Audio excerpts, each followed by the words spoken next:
Está gravando. Primeiramente, boa noite a todos. Vejo Itapecuru aqui em peso, que coisa boa. Boa noite, Celine, Richard, Hobbs, Thaís, William. Sejam muito bem-vindos. Semaninha curta, com feriado prolongado, então vamos trabalhar, né? Hoje a gente vai falar de recuperação das aprendizagens em língua inglesa.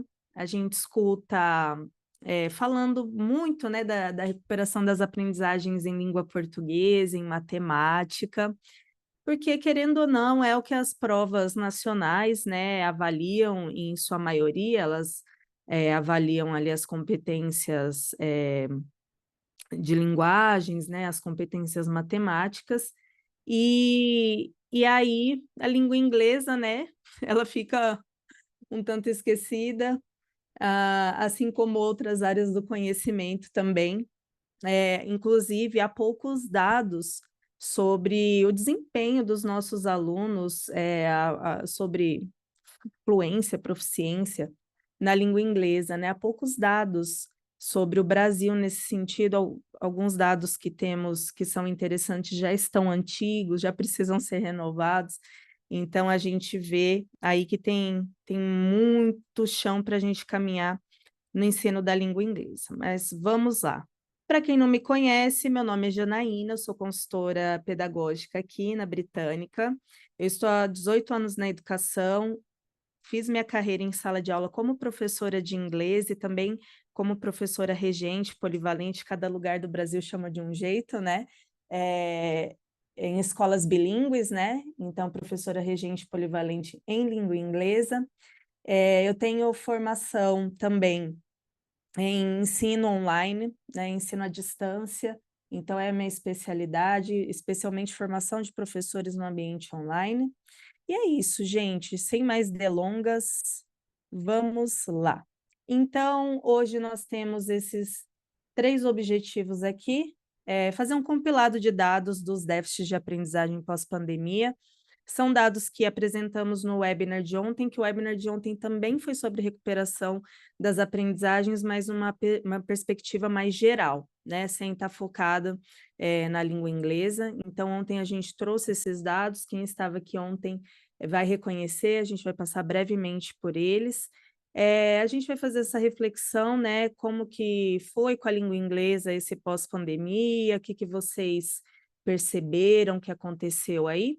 E vamos para a prática. Então, vou dar ideias e estratégias aqui para vocês utilizarem nesse processo, nessa missão da recuperação das aprendizagens dos alunos em língua inglesa. Então, a gente vai misturar um pouquinho de estratégias, de abordagens, com a aplicação das ferramentas britânicas que vocês usam, tá? Então, eu tenho certeza que vocês vão sair daqui cheios de ideias para aplicar aí com Britannica School, Britannica English, Expedition Learn, com Britannica Launchpacks, para quem usa Britannica Launchpacks. Então, vamos lá. Bom, só retomando aqui, são alguns recortes de notícias da época da pandemia, uma época ali que a gente não gosta muito de lembrar, mas para falar de recuperação de aprendizagem hoje, a gente precisa voltar lá para entender, né, melhor, para pensar de novo no que aconteceu, né? O que levou a gente onde a gente está hoje, em termos de aprendizagem. Então, essa notícia de 2020 aqui, ó, MEC orienta instituições sobre ensino durante pandemia, né, o ensino online, tentando reproduzir como era feito em sala de aula presencial, e não é bem assim, né? A aprendizagem no ambiente online, ela se dá de uma forma diferente do ambiente presencial, não tem como a gente tentar reproduzir como as coisas são feitas no ambiente presencial no ensino online, e talvez esse seja um dos pontos que prejudicou o processo de aprendizagem, mas não falo isso tentando culpabilizar alguém, culpar o professor ou o gestor escolar, não é isso. A realidade é que ninguém sabia, né, o que fazer, a gente fez o que pôde. Então, tudo que foi feito foi com boas intenções, foi de forma bem intencionada, mas foi tudo emergencial, não deu tempo da gente aprender como fazer a aprendizagem no ambiente online, né? A gente teve que trocar a roda com o carro andando. Então, aqui também tem essa notícia no pós-pandemia, mas ali em 2021, que ainda a gente estava, né, sofrendo ali com um pouco de isolamento ainda, a pandemia acentua déficit educacional e exige ações do poder público. Então, ali já em 2021 já se notava os impactos negativos da pandemia na aprendizagem dos alunos. E não são impactos apenas acadêmicos, mas impactos emocionais também. E a parte emocional, ela influencia demais a aprendizagem, né? Se a gente não está bem, se a gente está deprimido, se a gente está, enfim, ansioso, triste, a gente não consegue aprender, a gente não consegue trabalhar, né? Então, é comum e é normal, né, que quando o emocional está abalado, a aprendizagem vai ser afetada também, né? E aqui alguns dados, né? Esses dados são do Instituto Península. Então, aqui é uma percepção dos professores sobre os alunos, nós trouxemos esses dados ontem. Então, os professores aí, tanto da rede pública quanto da privada, compartilharam como que eles percebiam, né, o aprendizado dos alunos ali logo após a pandemia, então, maioria abaixo do esperado para o período letivo. O tipo de apoio que os professores gostariam de receber, não sei se vocês concordam aí, escrevam aí no chat, né? Mas em primeiro lugar está o apoio psicológico e emocional para lidar com as diversas condições emocionais apresentadas durante a pandemia. Então a gente veio com essas consequências aí emocionais, né? De luto, de ansiedade, de falta de motivação, depressão, tanto entre os alunos quanto entre os professores, os profissionais da educação, né? Aqui também foram elencados orientação e recursos para dar suporte emocional e aumentar o engajamento dos alunos, formação e recursos para promover a recuperação de aprendizagens perdidas durante a pandemia, e é por isso que estamos aqui, né? Formação continuada para uso contínuo de recursos tecnológicos que apoiem a aprendizagem dos alunos, e também por isso que estamos aqui, né? Porque vamos falar de uso de ferramentas digitais para a gente poder alavancar isso. Então, aqui tem alguns dados do INEP também, mostrando o desempenho em língua portuguesa dos alunos do quinto ano, um comparativo 2019-2021. Às vezes eu vou parar para tomar uma água, porque eu estou gripada, tá? Então, a gente pode ver, né, a queda, aí o verdinho é 2019, o rosinha é 2021. Aqui tem o mesmo dado, só que sobre o nono ano, né, língua portuguesa, ensino médio, língua portuguesa, tá? E por que que eu trouxe língua portuguesa? Porque a gente pode expandir isso para a linguagem, de modo geral, né?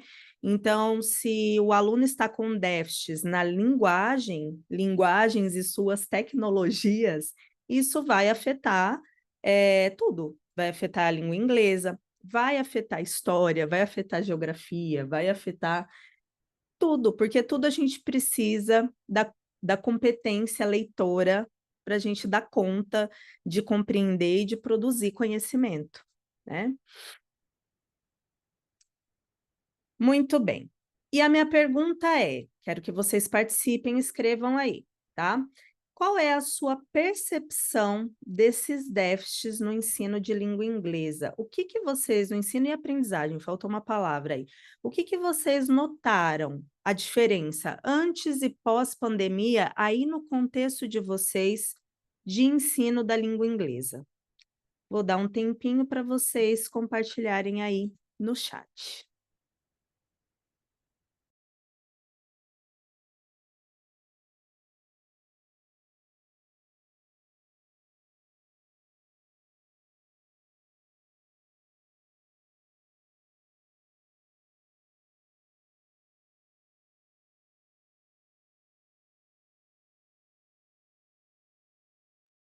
A Hobbes colocou muita desmotivação, né? Uma apatia, né?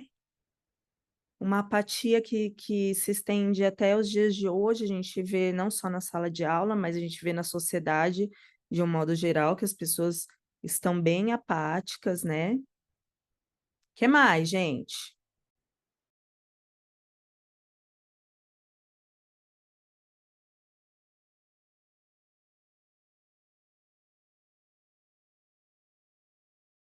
Opa, eu gosto é assim. Alunos dispersos e sem autorregulação, não querem participar das aulas, acham tudo chato e acham que inglês não leva a lugar nenhum. Inglês, qualquer outra coisa, né? Existe essa apatia, essa desmotivação que vem dessas consequências emocionais, sim, mas também às vezes vem de uma desconexão do que acontece na sala de aula, de como as coisas acontecem na sala de aula e de como é a realidade desse aluno, né? A gente precisa se conectar com o contexto e com a realidade do aluno, e não é tão fácil assim. A Celine compartilhou que os índices são ainda mais preocupantes, a gente pode ver que os índices vão se mostrando piores, né, a cada período. Há de fato uma desmotivação. Precisamos inovar para chamar a atenção dos alunos, né? A gente precisa mudar. Esses dias eu participei de um podcast, eu e um colega entrevistamos uma profissional e ele falou uma coisa que eu achei muito interessante. Ele falou: olha, se a gente pegar um professor que deu aula lá, a gente ressuscitar ele, né? Que ele deu aula lá no século XIX e colocá-lo dentro da sala de aula hoje, de algumas salas de aulas, né, não de todas, pode ser que esse professor não encontre nenhuma diferença. Tem muita coisa que a gente ainda faz como se fazia há 2 séculos atrás, né? Então, se a gente pega imagens, por exemplo, de salas de aula do século XIX, imagens de algumas salas de aula de hoje, elas são muito parecidas. Então, nossa, são 200 anos aí que separam e a gente não foi adiante, a gente precisa também dar uma sacudida aí nas nossas práticas, né? E a pergunta é: qual é o ponto de partida para superar os déficits de aprendizagem, né? Ah, o William colocou algo aqui. Antes da gente responder essa pergunta, deixa eu ler aqui. O nivelamento das turmas está muito abaixo em relação à turma a qual o aluno pertence. Por exemplo, o nível dos alunos que estão no nono ano estão praticamente igual os de sétimo ano. Então, a gente tem esse desnível entre de competências acadêmicas que a gente esperava para o nono ano e também de maturidade, né? Que aí é um bracinho da questão emocional por conta do isolamento. Então a gente percebe às vezes que os meninos têm 14 anos, mas estão com uma maturidade de crianças de 12, por exemplo, nas suas atitudes, né? Nas suas demandas comportamentais. Então, a gente tem esse problema de nivelamento, tanto da parte cognitiva, né, acadêmica, quanto da parte social, da parte emocional. Muito bom. E aí, vamos falar do ponto de partida. Tá, eu sei que tem déficit, eu sei que tem problema, mas de onde que eu começo? Né? Eu tenho que começar de algum lugar. E a palavra é diagnóstico, né? Eu tenho que fazer um diagnóstico. Mas como que eu faço um diagnóstico? O que que é um diagnóstico? Meu Deus, como fazer isso, né? Ah, tem mais contribuições aqui, ó. Concordo com ele, acredito que é preciso fazer algo para recuperar ou recompor. As turmas estão com social, psicológico e cognitivo com atraso de pelo menos um ano. É isso mesmo. Então, diagnóstico, né? E vocês? Vocês realizam algum diagnóstico, já realizaram algum diagnóstico dos alunos? Como que foi? O que que vocês fizeram? O que que vocês aplicaram? Compartilhem aí.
Quero saber, hein, gente, não tem resposta certa, não tem resposta errada. Tem um zilhão de formas de fazer diagnóstico. O William colocou: apliquei um teste com 10 questões observadas dentro da BNCC e as competências que os alunos precisariam ter em relação à turma em que estão, e a partir daí fui traçando estratégias para os que não estavam, né, para que eles pudessem alcançar. Muito bom, William. Excelente estratégia. Então, é isso. O William pegou ali, né, o que seria esperado daquela turma, né, daquela série, daquela etapa, e mapeou ali, identificou quais estavam, né, dentro do esperado, quais não, para ele saber de onde ele poderia partir. Se a gente não faz algo desse tipo, a gente só fica no campo das ideias, eu sei que tem déficit, eu sei que tem problema, mas eu preciso saber qual é o problema. Eu preciso identificar quais são as habilidades, quais são as competências que estão em defasagem. Eu não posso simplesmente, né, partir do fonte voz da minha cabeça. Eu preciso formalizar isso. A Celine compartilhou: foi realizada uma avaliação diagnóstica, os alunos com maior déficit estão participando de um projeto de alfabetização com aulas de português e matemática somente. Eu entendo esse foco das redes em português e matemática, porque, de fato, né, a língua portuguesa ela vai respingar em todas as áreas. Se eu não tenho uma boa competência leitora, se eu não estou bem alfabetizado, se eu não estou letrado, como que eu vou dar conta das outras áreas do conhecimento, né? E a matemática, ela vai desenvolver o raciocínio lógico matemático, não é a matemática pela matemática, tem o desenvolvimento do raciocínio lógico matemático, que vai trazer benefícios cognitivos ali para várias áreas do conhecimento. Então, muitas vezes os alunos até perguntam, né, para o professor de matemática: por que a gente está aprendendo Bhaskara? Por que a gente fica fazendo esse monte de exercício? Isso é treino cognitivo, né, para desenvolver um bom raciocínio lógico matemático. Muito bom, pessoal. Gosto da galera participativa, sim. Então, o que é um diagnóstico, né? A gente precisa qualificar. Diagnóstico é uma etapa crucial para a recuperação das aprendizagens, pois permite identificar quais são as dificuldades e lacunas de cada aluno, possibilitando a criação de um plano de ação individualizado e eficiente. Individualizado, por grupo, por turma, né? Então, eu tenho vários níveis ali que eu preciso olhar. Eu preciso olhar para a turma como um todo. Dentro dessa turma, eu preciso identificar grupos. Bom, eu tenho um grupo de alunos que tem o déficit nessa competência, nessa habilidade. Eu tenho outro grupo que, né, tem o déficit nessa competência, nessa habilidade. E também não é só ficar diagnosticando déficit, tá? É diagnosticar também, identificar as potencialidades, os pontos fortes dos alunos. Isso é muito importante, eu olhar e ver também. Tais alunos aqui dessa turma estão muito bem, estão acima do esperado nessa competência. Até porque eu posso colocar, né, parear os alunos que estão com déficit na competência X com os alunos que estão dentro do esperado ou acima do esperado nessa mesma competência, para um fazer empréstimo ali do outro, né? Ou sócio-interacionismo aí. Né? E também no nível individual, né? Eu consegui olhar para cada aluno e ter um mapeamento ali de cada um, do que ele precisa, onde que ele precisa avançar, certo?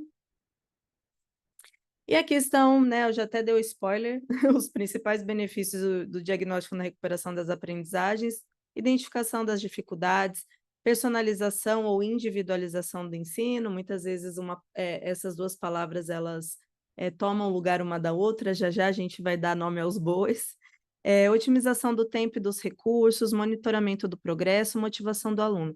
Muitas vezes a gente fica ali na sala de aula sofrendo, a gente fica preparando 1 milhão de aulas porque aquela não deu certo, porque essa não deu certo, aí eu tenho que mudar tudo, muda de novo. Porque faltou esse ponto de partida, que é diagnosticar, fazer ali um raio-x da minha turma. Então, eu preciso fazer esse raio-x da minha turma, tanto para eu conseguir atender as necessidades daquela turma, quanto para eu otimizar o meu tempo, né? Otimizar a alocação de recursos, otimizar meu tempo e motivar os alunos, porque senão eu fico me desgastando, gastando energia, inventando todo dia, né, um monte de coisa, só que eu não fiz o primeiro passo. Eu não sei no detalhe qual é o problema. Então, não adianta eu ficar pulando na frente dos alunos, trazendo fantoche, dando pirueta, traz vídeo, faz dancinha do TikTok, se eu não sei se é isso que vai resolver, né? O que precisa ser resolvido, tanto em termos de competências acadêmicas, habilidades, quanto de motivação, de engajamento, né? Então, aqui eu trouxe, quero ver se vocês concordam e se vocês gostariam de acrescentar também. Os desafios mais comuns no ensino e aprendizagem de e em língua inglesa. Por que que eu coloquei em língua inglesa também? Porque algumas pessoas estão no contexto de educação bilíngue, né? Então, o primeiro que eu coloquei aqui, ó, heterogeneidade, ou seja, diferentes níveis linguísticos dentro de uma mesma turma. E isso não é exclusividade da língua inglesa. Se você entra na sala de aula de matemática, os alunos estão em diferentes níveis de matemática, de geografia, de história, de língua portuguesa. Essa heterogeneidade, ela é presente em todas as áreas do conhecimento. Tem como eu ter uma turma assim 100% homogênea? Não. Isso é utópico. Isso você nunca vai ter. Só que qual o esforço que tem que ser feito? É de diminuir essa diferença, essa heterogeneidade, né? Então, você tem um aluno aqui, outro aqui, é trazer esse aluno para perto, um pouco mais para perto desse que está dentro ou acima do esperado, né? Filtro afetivo. Quando o assunto é falar outra língua, nós ficamos muitas vezes ansiosos, nervosos, temos medo da exposição. E num pós-pandemia, que as pessoas estão com esse emocional abalado, né? Muitas ainda não se recuperaram, esse filtro afetivo fica muito alto. E nos últimos tempos eu, né, nas formações eu tenho falado de filtro afetivo e tal, mas eu tinha esquecido como que é sentir essa ansiedade linguística. Aí esse ano eu comecei a fazer aula de espanhol em grupo. E aí eu senti o filtro afetivo alto de novo, aquele medo, né? Aquela. E quando que eu percebi que meu filtro afetivo melhorou? Não foi ao passo que eu fui dominando mais a língua só, não. Foi ao passo que eu fui criando um bom relacionamento com os meus colegas, eu fui criando uma relação com os colegas de turma e com o professor, porque aí eu me senti mais à vontade, né? Então, a gente criar esse ambiente acolhedor, e aí é tarefa da escola toda, né? Da coordenação, da direção, do professor também. Quando eu crio esse ambiente acolhedor ali dentro da sala de aula, eu ajudo a diminuir esse filtro afetivo, porque o aluno sente que ele está no ambiente seguro, né? Claro que com adultos, como é o meu caso da minha aula de espanhol, é mais fácil fazer isso, porque a gente tem, né, o discernimento, que a gente não vai zoar as pessoas, né? Enfim. Mas quando o assunto é adolescente, é um pouco mais difícil, porque os adolescentes estão querendo se autoafirmar, né? Aquela coisa da autoafirmação, uns ou o outro e tudo mais. Então, a gente precisa trabalhar nisso. E também uma estratégia que ajuda a diminuir esse filtro afetivo é trabalhar em pequenos grupos, principalmente quando são atividades de speaking, de fala, né? Que o aluno precisa falar. Coloque em dupla, coloque em trio, evita fazer perguntas assim, fulano responde, na frente da sala toda. Isso pode causar uma ansiedade no aluno. Então, começa de pequenos grupos, coloque em dupla, depois trio, vai aumentando esses grupos. 4 alunos, 5 para fazer atividade de speaking, até você conseguir trazer para o grupo mais aberto, que eles se coloquem, né? E especialmente a fala é afetada muito por esse filtro.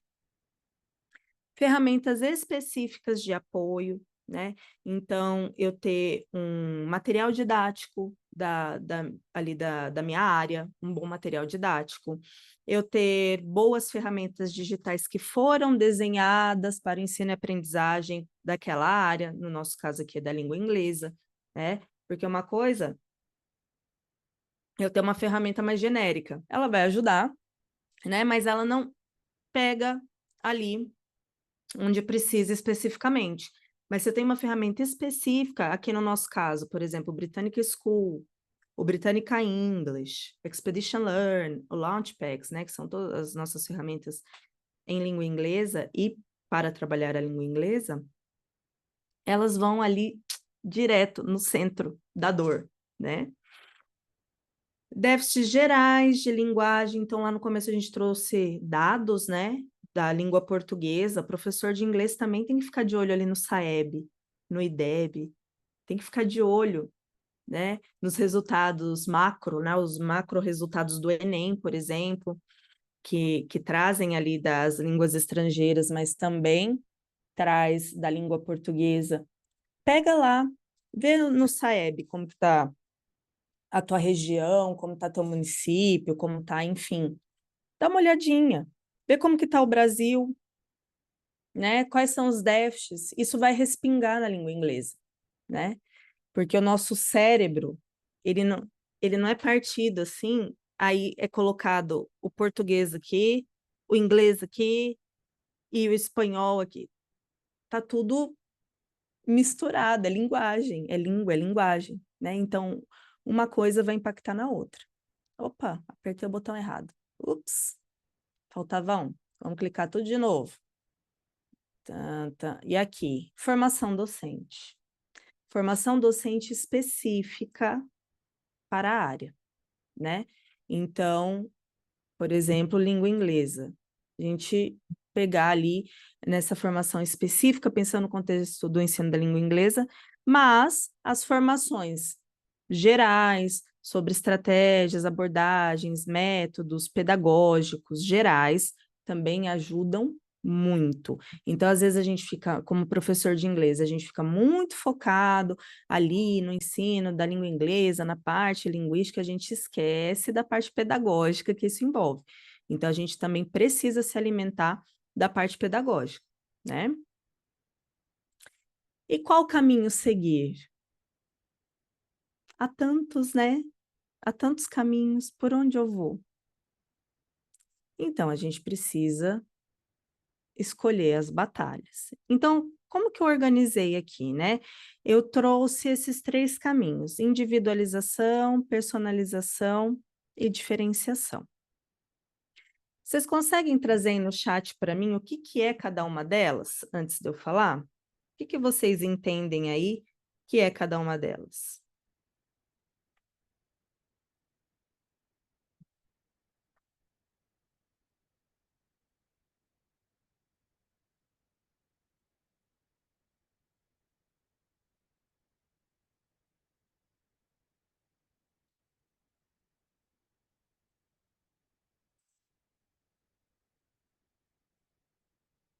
Sem medo, pode diminuir o filtro afetivo. Este é um ambiente seguro.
Celine compartilhou aqui. Pensar nos alunos como seres individuais, com ritmos diferentes de aprendizagem, o que requer um ensino personalizado, que consiga alcançar cada indivíduo e suas diferenças. Acho que você fez um bom resumo dos três, Celine. Muito bom. Quem mais, gente? Vambora, vamos participar.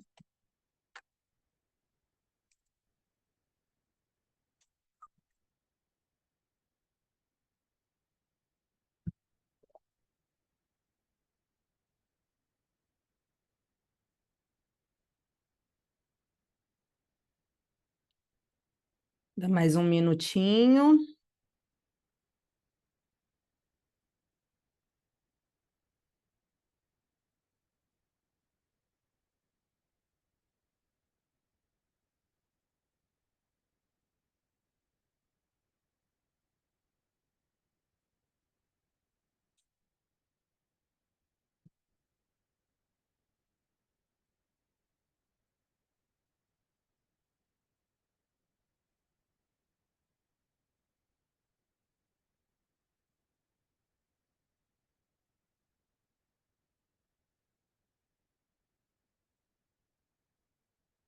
Eu vou seguir aqui, vocês vão mandando aí, eu vou parando e vou lendo, tá? Então, eu vou começar aqui pela individualização. O que é individualização, né?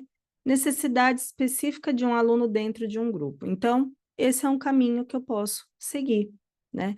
E eu posso, inclusive, usar todos, né? Eu não preciso falar, não é ou, tá? Eu posso ir por todos os caminhos ao mesmo tempo. Então, aquele aluno, ele tem um déficit na competência X, PTO, e a Y, e a W, e a Z. Então, eu estou olhando ali para aquele aluno, indivíduo, né? O que é a personalização da aprendizagem? O aluno escolhe o que estudar, de que forma, com que ferramentas e com qual grupo. Essa não é bem a realidade da educação brasileira. Gente, o nosso sistema de ensino, a nossa educação, a forma que ela está estruturada, em sua maioria ainda não permite, né, não tem aí uma estrutura que permita que o aluno escolha exatamente o que ele deseja estudar, né? Então, a personalização é algo mais difícil de ser feito aqui no nosso contexto brasileiro. E nós temos a diferenciação, grupo de alunos com objetivos em comum ou com déficits em comum, né? Ou com pontos fortes em comum. Então, eu identifico grupos dentro da sala. Eu tenho o grupo que arrasa na oralidade, eu tenho um grupo que está abaixo do esperado. Eu tenho um grupinho ali de alunos que gramática 10, 100%, eu tenho outro grupo que está abaixo do esperado. Então, eu elenco, né, eu faço um levantamento de quais são as habilidades e competências relevantes ali para a minha disciplina, para o currículo, né, que é trabalhado ali com os alunos, e aí eu identifico quem são os alunos que estão dentro do esperado nessas habilidades e competências, quais os que não estão, e tenho esse mapa geral da turma, né? E aí, nós vamos focar aqui na individualização e diferenciação, para a gente ir para a parte prática, tá? Para a parte de ideias. Então, eu vou focar bastante nesses dois caminhos, pensando que o caminho da personalização, ele não condiz muito com a nossa realidade Brasil. O William colocou aqui, individualização, o aluno tem suas particularidades, dificuldades em determinada área, outra não. Personalização, aprendizagem na qual o aluno sinta-se à vontade e confiante com o conteúdo. Diferenciação, o aluno tem conteúdos voltados para as habilidades que ele tem mais segurança. Eu gostei muito, William, da sua definição de personalização, uma aprendizagem na qual o aluno sinta-se à vontade e confiante com o conteúdo, ou seja, é algo que ele realmente ele tem a ver com ele, com os objetivos dele, que ele escolheu, né? Infelizmente, isso não faz parte da nossa realidade ainda. E aí, quando eu falo de individualização e diferenciação, significa que eu vou ter que preparar uma aula diferente para cada grupo, cada aluno, uma aula inteira. Para o fulano, vou ter que preparar uma aula dos animais da floresta com as atividades de marca X. Outro fulano, eu vou ter que preparar uma atividade sobre o espaço sideral com redação. Não é assim. Eu não modifico o currículo para cada aluno. Eu tenho um currículo, né? Eu tenho aquele currículo. Eu tenho aqueles temas para serem trabalhados. A escola tem as tais linhas pedagógicas que segue, isso está lá no currículo. O currículo é o mesmo para todo mundo. Até nos trabalhos de inclusão, né? Quando a gente tem alunos com deficiência, com transtornos, não se muda, não se deve mudar o currículo. O aluno tem que estudar o currículo da série que ele está. O que se altera são as estratégias e as ferramentas que nós vamos utilizar. Então, não, eu não tenho que preparar uma aula para cada aluno para fazer individualização e diferenciação, né?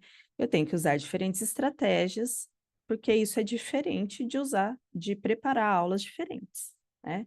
Então, vamos entender isso aqui na prática. Então, eu peguei esse desafio da heterogeneidade nas turmas que nós temos para trazer algumas ideias, tá? Então, a situação é o seguinte: na sua turma é uma discrepância, ou discrepância não, né? Discrepância de níveis linguísticos. Você precisa trabalhar o tema sistema solar e garantir que todos compreendam e produzam conhecimento sobre ele. Isso é o que está lá no currículo da série. Eles precisam aprender sobre sistema solar, né? Ou tem uma unidade lá do material didático, do projeto da disciplina, que é sistema solar. E aí, eu tenho diferentes níveis na minha turma. Eu até coloquei o marco comum europeu aqui, né? Pré-A1, A1, A2, B1, B2, que são os níveis, né? Desde do mais baixo, indo para o mais alto. Eu nem coloquei C1 e C2 aqui, parei no B2. É raro, mas acontece sempre, né? Você tem um aluno pré-A1 e tem um aluno, né, que já desponta ali. Aí, o que que eu faço? Eu vou preparar uma aula para cada? Não. Eu tenho uma aula. O que que eu vou preparar? Eu vou preparar diferentes níveis de texto, por exemplo. Então, eu peguei aqui, ó, um nível, eu abri lá o Early Elementary. Ah, Janaína, eu uso o Britânico School, não tem Early Elementary no meu. É porque o Early Elementary ele é uma contratação à parte que as escolas fazem, tá? Então, pode ser que não apareça, porque o seu foi contratado o Elementary, o Middle e o High School, mas não tem problema, ali você tem diferentes níveis também, tá? Então, eu peguei o Early Elementary e aqui o texto do Sistema Solar, pensando nesses alunos pré-A1 e A1. Eu também vou falar de Sistema Solar com os alunos do A2. Eles estão todos na mesma turma, todo mundo vai falar de Sistema Solar. Mas com os alunos do A2, que estão no nível A2, eu peguei um texto do Sistema Solar que está lá dentro do Elementary, que ele é um pouquinho mais robusto, mais elaborado, né? Um nível ali acima, né? Mas está todo mundo aprendendo sobre o sistema solar. E aí, ó, aqui, se eu clico no nível 2, né? Se eu vou para o nível 2, que aí é o que vai provavelmente contemplar esses alunos nesse nível aqui, que é o nível intermediário, ele abre o Miro direto, ó, o nível 2, que é um texto bem longo, cheio de detalhes e pormenores sobre o sistema solar.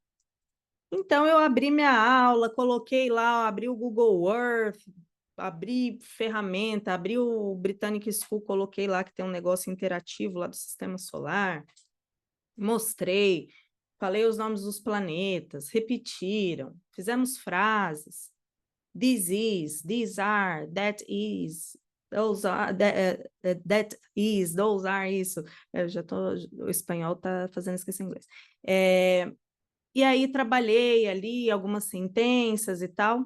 Agora eu vou pegar e vou direcionar os alunos ali para ler cada nível de texto, né? Eu identifiquei que tem esses diferentes níveis aí, eu vou fazer isso. Que aí eu não desmotivo nem quem está aquém e nem quem está além, né? Beleza, eles leram o texto, tal, mas como que eu faço a parte da produção do conhecimento, né? Então, como que cada nível vai colocar para fora o que ele aprendeu sobre o sistema solar em inglês? Como que eu posso fazer isso? Então, quem está ali, quem é desse nível, pré-A1, A1, pode fazer um mapa mental, fazer o sistema solar como se fosse um mapa mental. Coloca o Sol ali no meio, faz as setinhas, coloca os planetas, coloca os nomes dos planetas, escreve a frase curta: This is Mars, this is Venus, this is Earth. Escreve ali, né? The sun is in the center of the solar system. Frases simples, bem A1 mesmo. No A2, eu posso já trabalhar um mapa conceitual. Eu vou um pouco além, ao mapa conceitual. Ele pode colocar aqui no centro o sistema solar e aqui em volta tudo que compõe o sistema solar. O Sol, as estrelas, os planetas e fazer uma breve descrição. O Sol, né, the sun is the biggest star in the solar system, por exemplo. Coloco Mars is the red planet, Earth is the planet we live in. Olha só, as frases vão ficando mais, né, elaboradas. B1, B2. Sempre que eu falo B1, B2, eu lembro dos bananas de pijamas. Só quem não é novinho que vai lembrar. Eu posso fazer um quadro de inferência sobre o texto. O que é um quadro de inferência? O aluno, antes de ler o texto, ele preenche qual que é o conhecimento prévio dele sobre aquele tema. Ele escreve ali em inglês. E aí ele pega trechos do texto, ele vai colocando aqui, ou imagens que estão ali no texto, e ele coloca qual a inferência que ele fez. O que é inferência? A interpretação dele sobre aquele trecho do texto, né? Então, você pode direcionar, eu quero que você pegue os trechos que fale de cada planeta e do Sol, e coloque aqui e escreva com as suas palavras o que você entendeu, o que você inferiu disso, né? Então, ó, tá todo mundo trabalhando sistema solar.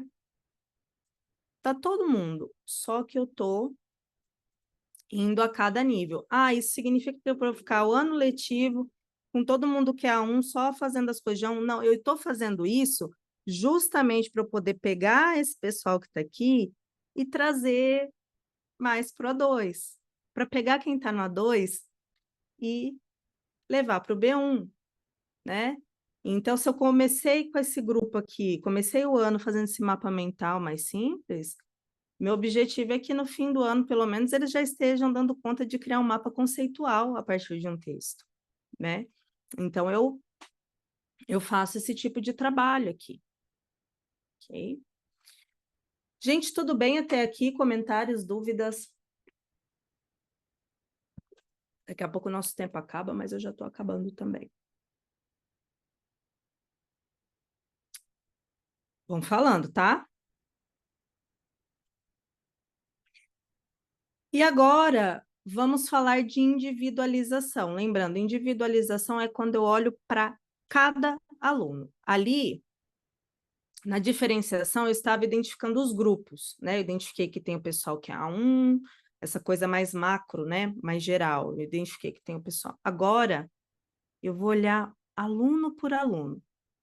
E tudo começa da coleta de dados. Como que eu vou saber onde cada um está? Eu preciso coletar dados, que nem o William fez. O William aplicou uma prova individual. Ele viu ali, ele mapeou competência, né? Ele fez um mapeamento, ele coletou dados sobre os alunos dele. Então, eu coloquei aqui alguns exemplos, né?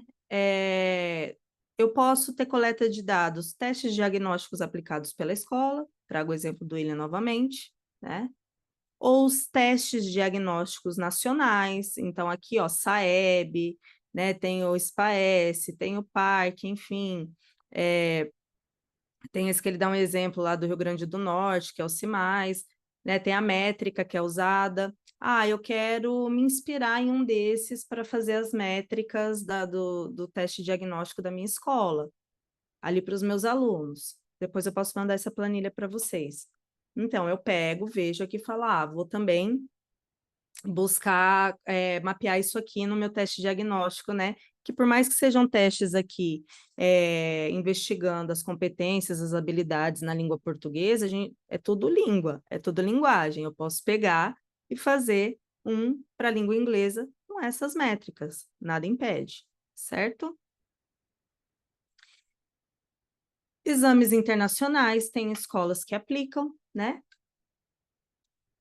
Então, não é só eu pegar o certificadinho do exame internacional, entregar para o aluno tirar foto no dia da cerimônia. Eu tenho que ter uma compilação de dados, né? Do desempenho de cada aluno nesses testes, por exemplo. E aqui, para quem usa Britannica English, para quem usa Britannica Expedition Learn, por exemplo. Britannica English, se tem, acho que todo mundo que está aqui já é, né, já é parceiro britânico. Mas para quem for assistir. O Britannica English, ele é a plataforma e aplicativo que trabalha as habilidades linguísticas dos alunos de forma individualizada e gera dados para o professor. O Britannica Expedition Learn tem sequências didáticas em inglês nas áreas de ciências da natureza e ciências sociais, né, na área de humanos.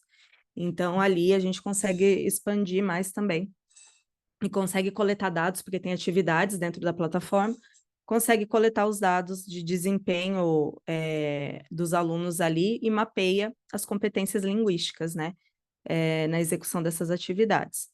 Então, eu até coloquei aqui, ó, o Britannica English. Eu tenho lá um dashboard, aluno por aluno, com todos os dados de cada sessão de speak, de grammar, de read, vocabulary, spelling, listen. Eu tenho que olhar para isso. Eu tenho que abrir lá minha plataforma de professor e olhar. Não é porque é individualizado, cada aluno está ali no seu dispositivo fazendo, que aí e o professor não está atribuindo atividade, que eu esqueço de olhar esse dashboard, eu preciso olhar, né? Emitir o relatório de cada aluno, emite o relatório de cada aluno, emite o relatório da turma. Olha o que você vai ter aqui, né? Você consegue olhar para cada aluno individualmente. A Amanda, que é uma aluna fictícia, por exemplo, ela está precisando de ajuda aqui em Speak. Ela está super bem em Grammar. Tem que mapear isso também, tem que olhar isso para... A Amanda é uma aluna que eu posso botar em par, né, parear com outros alunos que têm dificuldade em gramática, porque ela é muito boa. Em Speak, ela está precisando de ajuda. Aqui no Expedition Learn, né, eu tenho como que os alunos foram nas atividades, né, acerto e erro lá das questões, mas eu também tenho mapeamento das competências linguísticas aqui, ó, das competências leitoras, né? Então, o aluno consegue, quando ele lê um texto, ele consegue identificar causa e efeito, ele consegue enxergar evidências, coletar evidências, ele consegue fazer comparação, ele consegue diferenciar fato de opinião, ele consegue identificar a ideia principal e detalhes, fazer inferência, ele consegue identificar o problema e a solução do problema dentro de um texto, né? Então, isso aqui está mapeado aqui também. Então, aqui eu tenho dados individuais dos alunos. Eu preciso desses dados. Mas o que eu faço com eles, né? Coletei, vi, beleza. E agora? Agora tem que fazer alguma coisa. Nos dados gerados pelo Britannica English, pude identificar em qual habilidade cada aluno precisa avançar. Então, exemplo, atribua como tarefa de casa a realização dos jogos do aplicativo do Britannica English que cubram habilidade deficitária. Então, pede para o aluno focar. Olha, faz mais os jogos de grammar. Você não está indo legal em grammar. Vamos focar nesse. Faz os outros, mas eu quero que você faça um de cada e 4 jogos de grammar. Essa é a tarefa de casa, né? Então, eu consigo fazer esse tipo de personalização. Exemplo 2, a partir de um texto do Britannic School ou do Launchpad, crie centros de aprendizagem na sala de aula que cubram cada habilidade e direcione cada aluno para a habilidade que precisa desenvolver. Então, eu trouxe aqui, por exemplo, eu identifiquei questões de repertório, vocabulário, né? Que um aluno precisa expandir na escrita, a escrita dele está pobre, não usa muitos vocabulários, sempre repete as mesmas palavras. Tem outros alunos aí, a parte gramatical, sempre erra, conjugação verbal ali, coerência, texto meio maluquinho, não faz muito sentido, né? Isso vai ali na coerência e na coesão. Ah, identifiquei alunos com problema na oralidade, mas oralidade é algo muito amplo. Eu preciso destrinchar. Que problema de oralidade? É pronúncia? É entonação? É velocidade? É questão gramatical também, que está aparecendo ali na fala, né? Então, eu identifico ali, eu coloquei aqui escrita oralidade, mas também tem compreensão auditiva, tem a compreensão leitora, mas eu coloquei esses dois aqui só para exemplificar. Então, dentro de cada habilidade, eu vejo ali o que dentro dessa habilidade que é deficitário. E aí eu crio um centro de aprendizagem lá na sala de aula, né? E uso textos do Britannic School, por exemplo, para poder focar naquela competência que aquele aluno precisa desenvolver. No caso da oralidade, por exemplo, um aluno tem problema de pronúncia, eu vou parear ele com um aluno que tem uma pronúncia legal, vou fazer umas fichas de pergunta e resposta sobre um texto do Britannic School e vou botar os dois juntos. Um pergunta, outro responde, aí vai trocando, vai fazendo assim, né? Um aluno que tem problema de repertório, tem um repertório escasso na língua, eu vou fazer uma atividade escrita sobre um texto do Britannic School, vou colocar ele em par lá com um aluno que é bom, que tem muito vocabulário, para os dois fazerem juntos essa atividade escrita, né? Então, essa é a ideia. Escreveram aqui, o William colocou, eu olho junto com os alunos antes de finalizar a aula e mostro o exemplo de um outro colega de outras turmas para que eles fiquem motivados a fazerem as aulas e isso tem dado certo. Eles vêm como um tipo de competição, mas claro, tudo com a permissão deles. Estipulei como uma das notas deles do bimestre seja fazer as atividades que eles estão mais fracos. Então, o William está falando do Britannica English, né, William? Que você está colocou ali como faz parte da nota, faz parte da avaliação, incentiva, né, mostra, traz boas práticas, as melhores práticas das outras turmas, o Britannica English, perfeito. Então, olha que boa prática, né? Temos aí uma excelente prática de Britannica English, que é fazer todo esse movimento aí, né? Muito bom. E aqui, ó, aí eu dei um exemplo com o Expedition Learn, né? Então, eu identifiquei lá que o aluno está com problema em identificar causa e efeito, fazer inferência do texto, né? A plataforma me trouxe isso, que ele tem problema de identificar ali qual que é a solução, qual que é o problema, ele está com dificuldade nisso. Então, ao trabalhar um texto, né, do Britannic School, do Launchpad, ou do material didático que é utilizado mesmo, né? Atribua diferentes tipos de organizadores gráficos para serem preenchidos com base nos gaps dos alunos. Por exemplo, eu identifiquei que meu aluno tem problema em identificar causa e efeito. Então, eu vou pegar um texto do Britannic School, vou pedir para ele ler aquele, todo mundo vai ler aquele mesmo texto, né? Aquele mesmo tema. Para cada um eu coloco um nível de texto, igual deu exemplo ali no começo. E aí o fulano, ele tem problema em identificar causa e efeito. Entrega um organizador gráfico desse para ele falar, eu quero que você leia o texto e você pontue aqui causa e efeito. O outro tem problema de identificar a ideia principal do texto e detalhes. Ele vai ler o mesmo texto do outro que tem o problema com causa e efeito, mas a atividade que ele vai fazer é outra. Ele vai precisar identificar a ideia principal e detalhes daquele texto. O outro tem problema em fazer inferência. Vai ler o mesmo texto que aqueles outros dois, que esse aqui. Mas a atividade dele, o output dele, a atividade que ele vai fazer, vai ser esse quadro aqui, que a gente já até viu, que tem o background knowledge, né? Ó, meu typo aqui de novo. O background knowledge, que tem ele olhar para um texto, para um trecho de texto, de imagem, e fazer uma inferência. Ah, tem aluno que tem dificuldade em sequenciar fatos. Ele lê o texto e depois eu vi lá nos dados lá do Expedition Learn, por exemplo, ou outro diagnóstico que eu fiz, que ele tem dificuldade em sequenciar. Então, até coloquei uma linha do tempo de exemplo aqui. Dá uma atividade em linha do tempo para ele, né? Eu quero que você coloca aí nessa linha do tempo o que veio primeiro, depois e depois no texto, de forma resumida. E falando de forma resumida, gente, é 8:01, mas eu vou ter que dar uma esticadinha porque a gente começou depois, né? Ah, tem dificuldade de resumir, de sintetizar as ideias. Vou dar um mapa conceitual para ele ler o texto e colocar esse texto no mapa conceitual. Ele identifica as seções do texto, e muitas vezes no Britannic School já vem, né? O texto já vem com as seções. E aí ele faz um resumo aqui, ó, de cada seção para ele treinar.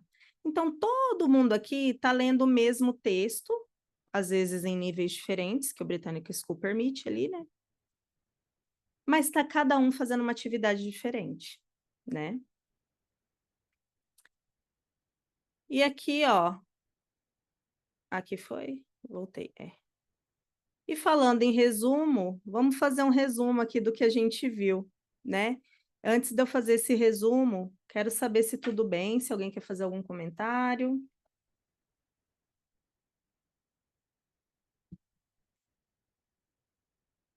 Everything all right?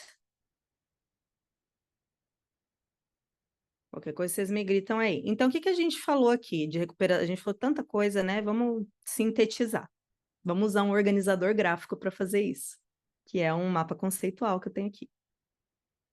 Recuperação de aprendizagem em língua inglesa foi o nosso tema. A gente falou de desafios e déficits, né? A gente olhou aqui, só que a gente focou nesse desafio de heterogeneidade. Foi esse o nosso foco, né? Dessa heterogeneidade das competências e habilidades linguísticas, certo? E aí a gente veio com ideias de individualização e diferenciação. Então, a gente escolheu aqui, escolheu as batalhas, né? Escolhemos aqui falar da individualização e diferenciação, da individualização e necessidade específica de um aluno, a diferenciação, eu identifico grupos dentro de uma turma com diferentes dificuldades, né? Eu agrupo esses alunos, classifico esses alunos dentro dessas dificuldades ou pontos fortes também. E aí viemos com dois exemplos, um exemplo de diferenciação e um exemplo de individualização. Então, lá na diferenciação, a gente identificou os níveis dos alunos em sala de aula, atribuiu o texto do mesmo tema, mas em níveis diferentes para cada grupo desse. E depois, como atividade, cada nível teve uma atividade diferente para fazer, que são organizadores gráficos. Quem era pré-A1 teve que fazer um mapa mental sobre o texto, quem é A2 teve que fazer um mapa conceitual sobre o texto, quem B1, B2 teve que fazer um quadro de inferência sobre o texto, certo? Aqui. Achei que tinham me mandado, eu sempre fico de olho se me mandou mensagem, está tudo certo, tudo correndo bem. E aí a gente foi para individualização, pensando ali, né, como que eu identifico cada aluno, cada indivíduo. Eu preciso coletar dados, a gente viu algumas formas de coleta de dados, né? E aí a gente falou o que fazer com esses dados. Então, eu dei um exemplo com Britannica English 2, na verdade, né? Então, eu identifiquei quais são os gaps, quais são os déficits dos alunos, olhando ali os dados que o Britannica English me trouxe. Aí, deu uma ideia, atribuir de tarefa para ele fazer os jogos daquilo que ele não está legal, foca no grammar. Vai lá, foca no grammar. E outra em sala de aula, que eu vou organizar os alunos, as atividades que vão ser feitas com base naquilo que o Britannica English me trouxe, né? Com base naqueles dados. Então, eu vou fazer essa identificação no detalhe. Ah, eu tenho alunos com problemas na oralidade, mas o que que é exatamente? Ah, eu tenho com problemas em grammar, mas em qual grammar? É verbo to be? É passado? Né? O que que é o de cada um ali para eu poder fazer parear os alunos. Aí tem um exemplo da Expedition Learn, mas você pode diagnosticar essas competências leitoras de outras formas também, se você não usa Expedition Learn, né? Claro que com Expedition fica mais fácil, porque já vem ali tudo prontinho. E aí você identifica, não sabe identificar causa e efeito, não sabe, tem dificuldade de fazer inferência, e aí eu vou usar diferentes organizadores gráficos como atividade para um mesmo tema que aqueles alunos estão vendo. Então, dependendo de cada aluno, eu vou aplicar uma atividade diferente, né? E a boa notícia é que vocês não vão precisar ficar criando esses organizadores gráficos, porque segunda-feira nós vamos mandar para vocês os nossos aquele pacote de atividades, planos de aula que a gente manda, que a gente tem mandado mensalmente, desde o mês passado a gente está fazendo isso, e na segunda a gente vai mandar para vocês um pacote de organizadores gráficos editáveis para vocês usarem, tá? E aí vocês podem aplicar tudo isso que está sendo dito aqui. E aí, a pergunta, né? Você já acessou a formação em metodologias ativas?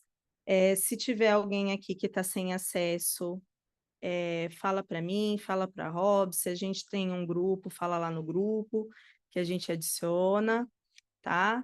Então, lembrando, até o fim do ano, até dezembro, para fazer a formação lá no nosso ambiente de formações, uma formação bem legal de 10 horas, que vai dar mais instrumento ainda para vocês colocarem em prática diferentes estratégias para superar esses déficits de aprendizagem.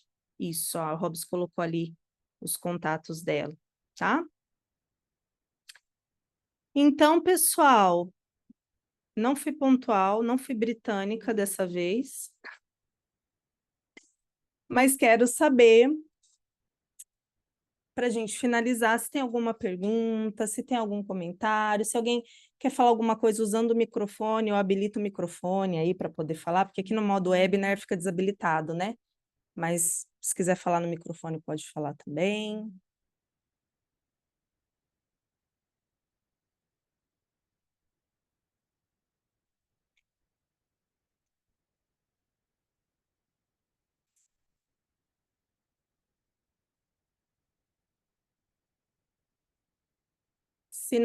Se não temos, vou até parar a gravação aqui.